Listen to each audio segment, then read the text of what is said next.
Bismillahirrahmanirrahim. Assalamualaikum warahmatullahi wabarakatuh. Alhamdulillahi rabbil alamin, wassalatu wassalamu ala al-mab'uuthi rahmatan lil alamin, nabiyyina Muhammadin wa ala alihi wa ashabihi wat tabi'in wa tabi'it tabi'in lahum bi ihsanin ila yaumiddin, amma ba'd. Allahumma rabbi shrah li sadri wa yassir li amri wahlul 'uqdatam min lisani yafqahu qawli. Ayyuhal ikhwatu fillah rahimani wa rahimakumullah. Insyaallah taala di malam hari ini bainal maghrib wal isya kita akan melanjutkan membaca dari kitab Bulughul Maram, pembahasan yang terakhir terkait dengan akhlak wal adab, yaitu kitab Al-Jami'. Pada pertemuan yang lalu kita telah membahas satu hadis Nabi sallallahu alaihi wasallam dalam bab at-tarhib min masawil akhlaq, penjelasan tentang 3 sifat yang diharamkan, yaitu hadis Abu Bakar As-Siddiq radhiyallahu taala anhu, bahwasanya Rasulullah sallallahu alaihi wasallam bersabda, la yadkhulul jannata khibbun wala bakhilun wala sayyi'ul malakah. Kata Nabi sallallahu alaihi wasallam, tidak akan masuk ke dalam surga khibbun, yaitu seorang yang merusak hubungan antara manusia dengan cara menipu. Wala bakhil, tidak akan masuk surga juga orang yang memiliki sifat bakhil, yang dia yamna' ma aujabahullahu alaih, dia menahan dari apa yang telah Allah wajibkan atasnya. Apakah itu termasuk dari hak Allah atau hak adamiyin, sesama manusia? Ketika seorang itu menahan hak sesama manusia, haknya untuk diberi, haknya untuk dikasihi, haknya untuk disantuni, haknya untuk diperlakukan secara baik, maka ketika dia menahannya padahal dia memiliki kemampuan dan prioritas tersebut, maka dia seorang bakhil. Begitu juga berkaitan dengan hak Allah Subhanahu wa taala. Ketika dia menahannya padahal dia berpotensi untuk melakukannya, maka dia adalah seorang yang bakhil. Wala sayyi'ul malakah, dan tidak akan masuk surga seorang yang sayyi'ul malakah, yakni buruk di dalam suhbatu mamalikih, yakni barakallahu fikum, buruk ketika dia menemani atau bermuamalah dengan budak-budaknya, yakni dia suka menyakiti budak-budaknya yang dia miliki. Taib, karena barakallahu fikum budak tersebut memiliki hak untuk disantuni dan diperbaiki serta diperlakukan secara baik. Ikhwani fiddin rahimani wa rahimakumullah, walaupun hadis ini sebagaimana yang diterangkan barakallahu fikum memiliki dari sisi kelemahan, itu yang dikeluarkan oleh Imam At-Tirmidzi. Di dalam sanadnya kata Imam At-Tirmidzi terdapat kelemahan. Wallahu a'lamu bissawab. Kita masuk pada hadis yang berikutnya. Berkata al-muallif rahimahullahu taala, wa 'ani ibni Abbas radhiyallahu anhu qala Rasulullah sallallahu alaihi wasallam, man tasamma'a haditha qaumin wa hum lahu karihuna subba fi udhunayhi al-anuku yaumal qiyamah, yakni ar-rasas, akhrajahu al-Bukhari. Kata Nabi sallallahu alaihi wasallam, barang siapa yang mencuri pendengaran, yakni barakallahu fikum seorang yang ikut nimbrung dalam permasalahan orang lain. Iya. Siapa yang kemudian mencuri dengar pembicaraan satu kaum padahal mereka karihun, tidak menyukainya, subba lahu atau subba fi udhunaihi al-anuku yaumal qiyamah, maka akan dimasukkan, dituangkan ke dalam telinganya berupa timah yang panas pada hari kiamat. Ikhwani fiddin rahimani wa rahimakumullah, hadis ini menerangkan tentang siksaan bagi orang yang suka mencuri pendengaran atau diskusi atau rahasia dua orang yang sedang berbicara. Karena setiap orang itu memiliki sesuatu yang disembunyikan atau pembicaraan yang dikhususkan. Mereka tidak menginginkan untuk didengarkan orang lain. Ketika ada seorang yang berusaha untuk menguping, berusaha untuk mendengarkan pembicaraan tersebut, ancamannya sungguh luar biasa. Pada hari kiamat nanti telinganya akan dimasukkan dengan timah yang begitu panas pada hari kiamat. Ya'adzubillah. Maka al-musannif di sini menyebutkan hadis ini dalam bab at-tarhib min musawil akhlak untuk menjelaskan ancaman berupaya untuk mendengarkan pembicaraan orang lain yang tidak mereka izinkan atau tidak mereka ridhai. Ikhwani fiddin rahimani wa rahimakumullah, kaum muslimin yang kami hormati, disebutkan oleh Asy-Syaikh Abdullah bin Abdurrahman Al-Bassam ketika beliau menerangkan tentang makna sabda Nabi, man tasamma'a, siapa yang melakukan tasammu'. Tasamma'a yaitu seorang yang berusaha mendengarkan pembicaraan satu kaum. Dia berusaha untuk nguping dalam keadaan kaum tersebut tidak menginginkan untuk didengarkan pembicaraan tersebut. Dan ini barakallahu fikum nampak dari dua hal. Nampak dari perkataan, imma dia akan mengatakan, maaf, jangan, kalau bisa jangan kamu dengarkan pembicaraan kami. Dia sampaikan langsung, berarti dia tidak mengizinkan untuk didengarkan. Atau dengan gerak-gerik. Terkadang orang nampak ketika dia tidak menginginkan untuk didengarkan pembicaraannya dengan saudaranya, nampak dari gerak-geriknya.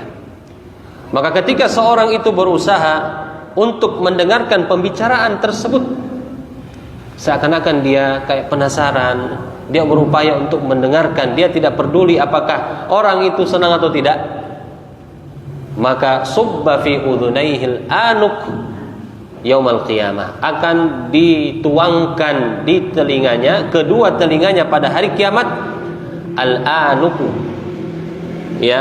al-anuk yakni ar-rasas. Ar-rasas yaitu al-mudhab, ar-rasasul mudhab, yaitu timah yang telah dipanaskan. Khanifiddin rahimani wa rahimakumullah, pertanyaannya, kenapa dikhususkan timah yang panas ini sebagai azab pada hari kiamat kepada seorang yang melakukan hal tersebut? Disebutkan oleh Asy-Syaikh Ad-Doktor Abdul Muhsin Al-Qasim waffaqahullahu ta'ala, sebabnya ada tiga. Yang pertama, karena ar-rasas itu asra'ul ma'adin dzauban finnar. Kenapa harus timah sebagai bentuk siksaan bagi orang ini? Karena timah ini, barakallahu fikum, itu lebih cepat atau bahan tambang yang paling cepat didapati dan paling cepat meleleh ketika kena api. Naam, sehingga dia akan meleleh dan melebur dengan cepat. Taib. Dengan tujuan apa? Menyegerakan azab yang akan diberikan kepadanya. Sebab yang kedua, annahu huwa aqwal ma'adin hararatan. Timah itu adalah dari bahan-bahan yang sangat cepat mengalami panas. Itu timah. Kemudian alasan yang ketiga, li'annahu huwal ma'dinul wahid alladhi yalsaqu fil lahm. Sebab timah itu adalah satu-satunya bahan yang cepat melebur di dalam daging. Kalau sudah mengena, dia akan cepat melebur di dalam daging dan menetap di situ. Semakin dia masuk ke dalam tubuh, semakin dia memanas dan semakin menghancurkan. Ya dan billah. Ini kata beliau, wa hadza min syiddatil adzab, dan ini termasuk keterangan tentang betapa kerasnya azab Allah Subhanahu wa taala. Ikhwani fiddin rahimani wa rahimakumullah. Lihat ya, ini seakan-akan perkara remeh saja. Kita kadang bawaannya bercanda. Ada dua orang saudara kita yang memiliki pembicaraan khusus yang mereka tidak mau didengarkan pembicaraan tersebut. Ya, kemudian kita kayak memaksakan diri atau sekedar untuk menggoda mereka, kita berupaya untuk menguping. Ini luar biasa. Kapan mereka itu karihun, tidak menginginkan didengarkan pembicaraan mereka berdua, maka kita terancam dengan azab semisal ini. Kita terancam dengan azab yang begitu keras yang disebutkan di sini. Sehingga disebutkan oleh Syekh Dr. Abdul Muhsin Al-Qasim bahwasanya hadis ini ketika Nabi mengatakan man tasamma'a haditsa qaumin, siapa yang kemudian berusaha untuk mendengarkan pembicaraan satu kaum, yadullu ala tahrim al-istima' ila hadits al-jamaah idza lam ya'dzanu bidzalik. Ini menunjukkan haramnya seorang itu memaksakan diri mendengarkan pembicaraan orang lain apabila mereka tidak mengizinkan hal tersebut. Ya, kalau mereka izinkan ya tidak masalah. Tapi masalahnya kalau mereka tidak suka dan tidak mengizinkan, ya maka jatuh kepada keharaman. Ya, di sini disebutkan barakallahu fikum wa hum karihun. Dalam keadaan mereka benci, ini menunjukkan bahwa anna likulli fi'atin min nas hadithun yakhussuhum. Memang setiap kelompok itu atau setiap beberapa orang itu ada saja pembicaraan yang dikhususkan untuk mereka. Ada istilahnya pembicaraan internal. Ya kalau sudah bunyinya begitu ya jangan nimbrung. Atau kita lihat misalkan saudara kita duduk berempat, ya dua orang kayaknya serius pembicaraan. Jangan tunjukkan kita mau dengar pembicaraan mereka, jangan. Boleh jadi mereka tidak suka, cuman reaksinya itu berbeda-beda. Cuma mungkin saja karena dia melihat kita ikhwan, mungkin saja karena kita melihat subhanallah dia ini memiliki kemuliaan, ya nimbrung aja lah, ya kan? Walaupun sebenarnya mereka tidak suka, tetap kena ancaman kita. Karena patokannya adalah karihun, mereka tidak suka didengarkan. Nah, kalaupun kemudian mengharuskan kita pergi dari tempat itu lebih baik. Itu lebih baik dan lebih menjaga kehormatan dan hubungan yang baik dengan saudara kita. Ikhwani fiddin rahimani wa rahimakumullah, kaum muslimin yang kami hormati, dan tentunya di sini juga faedah yang sungguh luar biasa ketika Nabi mengatakan subba fi udhunayhil anuku yaumal qiyamah. Pelakunya ini akan dituangkan di kedua telinganya timah pada hari kiamat. Ini menunjukkan bahwasanya azab siksaan Allah Azza wa Jalla di hari kiamat yatanawwa' bihasabil ma'asi. Itu bermacam-macam dan bertingkat-tingkat, ya, sesuai dengan jenis maksiat yang dilakukan oleh seorang hamba. Maka barakallahu fikum, ini banyak yang dilalaikan oleh sebagian besar kaum muslimin, padahal ini adalah termasuk dosa besar. Sebab yang melakukannya telah melakukan keharaman seperti yang disebutkan oleh Syekh tadi. Dan bahkan beliau menyimpulkan al-istima' al-madhkur kabirah min kabairidz dzunub. Orang yang berupaya untuk melakukan hal ini, memaksakan diri mendengarkan pembicaraan kaum dalam keadaan mereka tidak menyukainya, termasuk dosa besar, ya, la yughfaru li sahibihi illa bitaubah. Tidak akan diampunkan dosanya bagi pelakunya kecuali dengan bertaubat kepada Allah Subhanahu wa taala. Ikhwani fiddin rahimani wa rahimakumullah, kaum muslimin yang kami hormati. Itulah faedah hadis yang kita bacakan tadi. Bahkan saya tambahkan di sini satu faedah yang besar, apa yang disebutkan oleh Syekh Abdullah bin Abdurrahman Al-Bassam dalam kitab Tawdihul Ahkam, bahwa kata beliau, kalaulah misalkan ada penghuni rumah, dia yang punya rumah nih, iya, berbuat sesuatu kepada orang yang mengintip dan orang yang menguping, sehingga barakallahu fikum itu membuat mereka tidak senang dengan perbuatannya. Ada yang ngintip, ada yang menguping pembicaraan, ya sifatnya kan rahasia. Taib, sehingga dia melakukan hal-hal yang katakanlah dalam tanda kutip ya sesuatu yang tidak disangkai.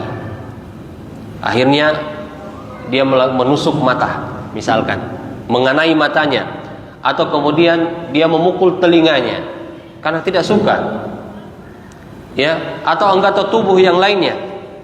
Maka kata beliau, tidak ada konsekuensi yang dikenakan oleh syariat kepada dirinya. Tidak ada ganti rugi. Kalau memang dia cacat gara-gara itu, pemilik rumah tidak dituntut untuk ganti rugi. Ya. Kenapa demikian? Ikhwani fiddin rahimani wa rahimakumullah. Naam. Karena berdasarkan hadis ini, bahkan di dalam riwayat Abu Hurairah radhiyallahu taala anhu, Rasulullah sallallahu alaihi wasallam bersabda, "Lau anna imra'an ittala'a 'alaika bi ghairi idnin fa hadzaftu fa khadzaftahu bi 'asatin fa faqata 'ainah lam yakun 'alaika junahun." Kata Nabi sallallahu alaihi wasallam, jika ada orang yang mengintipmu tanpa sepengetahuan dan seizinmu, lalu engkau melampaui batas dengan melemparinya, ya, melemparinya dengan kerikil sehingga kena matanya, menyebabkan buta, kata Nabi, lam yakun alaika junahun, engkau tetap tidak berdosa, engkau tidak memiliki dosa karena sebab hal tersebut. Kenapa demikian? Karena engkau berhak untuk melakukan hal tersebut. Baik. Bahkan dalam riwayat Imam An-Nasa'i dan juga Imam Ahmad ditambahkan dengan redaksi fala fidyata lahu wala qisas. Tidak ada kewajiban untuk membayar ganti, fidyah enggak ada dari kerugian yang timbul, dan tidak ada kewajiban untuk menuntut qisas, dibalas, enggak ada. Jadi ikhwani fiddin rahimani wa rahimakumullah, hal-hal yang sifatnya privasi itu sangat dijaga di dalam agama kita. Jangan ganggu privasi orang lain. Jangan ganggu privasi orang lain. Sebab sangat dijaga di dalam agama kita. Ini tidak ya barakallahu fikum, tidak main-main. Bahkan kalau terjadi itu, tidak ada tuntutan secara syariat kalau sampai terlukai atau apapun itu. Dan bahkan wala junah, tidak berdosa. Khani fiddin rahimani wa rahimakumullah, dari sini kita dapat mengerti bahwasanya pentingnya itu menjaga perasaan dan kehormatan saudara kita. Kemudian hadis berikutnya, qala al-Hafidz rahimahullahu taala wa an Anas ibn Malik radhiyallahu taala anhu qala Rasulullah sallallahu alaihi wasallam tuba liman syaghalahu aibuhu an uyubin nas. Rawahul Bazzar bisanadin hasanin. Akhrajahul Bazzar bisanadin atau biisnadin hasanin. Dari Anas bin Malik radhiyallahu taala anhu, beliau berkata, telah bersabda Rasulullah sallallahu alaihi wasallam, tuba, beruntunglah bagi orang-orang yang disibukkan dengan aibnya sendiri daripada aib-aib orang lain. Berbahagialah, beruntunglah, kata Nabi, bagi orang yang disibukkan dengan aibnya sendiri dibandingkan dia sibuk dengan aibnya orang lain. Ikhwani fiddin rahimani wa rahimakumullah, hadis ini juga masuk dalam bab at-tarhib min musawil akhlak, ya, untuk menjelaskan bahwa termasuk akhlak yang buruk adalah ketika seorang Yastaghil bi dzikri uyubin nas, sibuk dengan menyebutkan dan mencari-cari aibnya orang lain dalam keadaan dia tidak introspeksi dirinya. Taib, disebutkan oleh Nabi tuba. Tuba bermakna hani'an, ya, selamat, berbahagialah. Bagi siapa? Liman syaghalahu aibuhu, orang yang sibuk dengan aibnya. Kata Syekh Abdul Muhsin Al-Qasim, wa imma ayyurada biha ismun min asma'il jannah. Bisa jadi tuba ini dia termasuk nama dari nama-nama surga. Jadi kalau kita artikan tuba liman syaghalahu aibuhu, beruntunglah, yakni surga yang berhak untuk dia dapatkan bagi orang yang suka sibuk dengan aibnya dan tidak sibuk dengan aibnya orang lain. Berarti janjinya adalah surga bagi orang yang sibuk dengan aibnya diri sendiri. Ainam. Dan hadis ini barakallahu fikum dikatakan oleh al-musannif dalam kitab Mukhtasar Zawaidil Bazzar, hadza haditsun maudhu' wa innama huwa min qaulil Hasan al-Basri. Kalau disandarkan kepada Nabi, ini riwayatnya maudhu'. Ini riwayatnya hadis maudhu'. Tapi yang jelas ini bukan ucapan Nabi, tapi ucapan yang sampai kepada atau dinisbatkan kepada Al-Hasan Al-Basri rahimahullahu ta'ala. Ikhwani fiddin rahimani wa rahimakumullah, setidaknya apa yang disebutkan dalam teks ini itu sungguh mengandung banyak, ya, faidah dan pelajaran yang sangat berharga. Di antaranya bahwa, ya, ini menunjukkan seorang muslim itu wajib dia sibukkan dirinya sendiri untuk diperbaiki atau memperbaiki dirinya. Sibukkan diri kita masing-masing untuk memperbaiki keadaan kita. Ya. Oleh karena dalam hadis yang ini disebutkan, dalam kaidah umum dalam hadis disebutkan ihris ala ma yanfa'uka wasta'in billahi wala ta'jazan. Bersemangatlah engkau apa saja yang bisa memberikan manfaat kepadamu. Sekarang kalau kita sibuk dengan menyebutkan aib orang lain, manfaat enggak untuk kita? Malah dosa. Sibukkan saja hal-hal yang bermanfaat bagi diri kita, itu yang paling utama. Ya, coba cross check diri kita ini paling banyak aib, paling banyak dosa.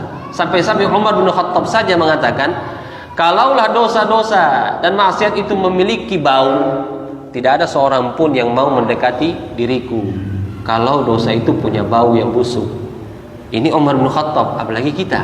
Lebih pantas lagi kita mengatakan dosa-dosa yang kita lakukan itu terlalu banyak dan terlalu bau. Ya, tapi dengan rahmat Allah Subhanahu wa taala tidaklah demikian. Tapi menunjukkan bahwa memang kita ini hina dina di mata Allah. Kita harus mengetahui diri kita ini, tahu diri gitu loh. Enam. Jadi barakallahu fikum, sibukkan diri kita untuk memperbaiki. Oleh karenanya barakallahu fikum, para ulama menyebutkan bahwa di antara manhaj dan metode dalam dakwah seorang yang mengaku salafi ahlu sunnah wal jamaah adalah ibda' binafsika, mulailah pada dirimu. Ya, aslih nafsak, perbaikilah dirimu dulu. Walaupun kemudian tidak harus sampai kepada taraf ma'sum, karena tidak ada seorang pun di dunia ini ma'sum yang dijaga betul oleh Allah Subhanahu wa taala dari melakukan kemaksiatan kecuali Rasulullah sallallahu alaihi wasallam. Kecuali Rasulullah sallallahu alaihi wasallam. Yang terlarang ini adalah bagaimana kita yang terlalu sibuk dengan aibnya orang lain. Gitu loh. Sampai-sampai hal itu membuat kita lupa bahwa kita ini justru lebih banyak aib. Gitu. Nah, apa-apa tiap update selalu dengan aib orang lain, ya, subhanallah. Iya. Maka hati-hati, barakallahu fikum. Dan ini juga bahkan disebutkan oleh para ulama termasuk tanda sedikitnya akal dan agama seorang. Lihat ya, anna min qillatid din wal aqli, termasuk dari hal yang menunjukkan bahwa seorang itu sedikit agamanya dan akalnya ketika dia suka menyebutkan aib orang lain dan sibuk dengan aib orang lain tanpa memperhatikan dirinya dan tidak mau memperdulikan dirinya untuk diperbaiki. Ya, ini termasuk sedikitnya pemahaman agama dan akalnya dirinya. Khanifiddin rahimani wa rahimakumullah, tentu ini juga menunjukkan wajibnya untuk kita menjaga lisan. Ya, jangan sampai kita gara-gara tidak jaga lisan ini kita membuat orang lain merasa dilucuti kehormatannya. Taib, dia melakukan perbuatan dosa dan maksiat, iya. Dia melakukan pelanggaran ini dan itu, iya. Tapi apakah kita menghukumi dia sampai kemudian tidak bisa menahan lisan ini untuk mencelanya, mencibirnya, mengajak orang lain untuk memusuhinya? Tidak akan demikian. Naam, barakallahu fikum. Apalagi kalau dia sudah bertaubat kepada Allah Azza wa Jalla dari perbuatannya, apa hak kita untuk membicarakan itu lagi? Allah sudah mengupur semuanya aib-aibnya. Engkau datang dan tampil menyebarkan aibnya. Dia sudah bertaubat, diampunkan oleh Allah. Kapan engkau menyebarkan aibnya, berdosa dirimu dan kemudian Allah angkat derajatnya. Nah, maka ini barakallahu fikum, siapa yang melakukan hal ini, barakallahu fikum, termasuk dia melakukan perbuatan dosa. Ya, termasuk perbuatan dosa. Khanifiddin rahimani wa rahimakumullah. Ini ya yang disebutkan oleh Asy-Syaikh Abdul Muhsin Ad-Doktor Abdul Muhsin Al-Qasim wafaqahullah. Kemudian hadis yang berikutnya, Ani bin Umar radhiyallahu taala anhu qala qala Rasulullah sallallahu alaihi wasallam, man ta'azama fi nafsihi wa ikhtala fi mishyatihi laqiya Allah wa huwa alaihi ghadban. Akhrajahu al-Hakim wa rijaluhu thiqat. Kata Nabi dari Ibnu Umar radhiyallahu anhuma, beliau berkata, bersabda Rasulullah sallallahu alaihi wasallam, barang siapa yang merasa dirinya hebat dan man ta'azama fi nafsi, siapa yang merasa dirinya hebat dan cara berjalannya itu seperti orang yang angkuh, maka dia akan menjumpai Allah Subhanahu wa taala dalam keadaan Allah memurkainya. Dalam hadis ini barakallahu fikum, larangan untuk kita menyombongkan diri di muka bumi ini. Ya. Dan termasuk kesombongan adalah merasa diri agung, merasa diri lebih hebat daripada orang lain. Hebat dari sisi yang dia miliki, harta, skill, ilmu, barakallahu, pemahaman yang kuat. Kapan dia kemudian merasa dirinya itu lebih hebat daripada orang lain, maka jatuh pada dosa yang sangat besar. Ya, karena dia jatuh kepada kesombongan. Nah, apalagi barakallahu fikum sambil dia berjalan seperti orang yang menunjukkan keangkuhannya, maka pada hari kiamat nanti dia akan berjumpa dengan Allah dalam keadaan Allah memurkainya, dalam keadaan Allah Subhanahu wa taala tidak meridainya. Dan ini menunjukkan bahwa asal sifat dari keburukan adalah kesombongan, dan inilah sebab iblis dikeluarkan dari surga Allah Subhanahu wa taala. Mungkin ini saja yang bisa kami sebutkan, wallahu a'lam bishawab. Naktafi bihadzal qadar, subhanakallah bihamdik, asyhadu an la ilaha illa anta astaghfiruka wa atubu ilaik.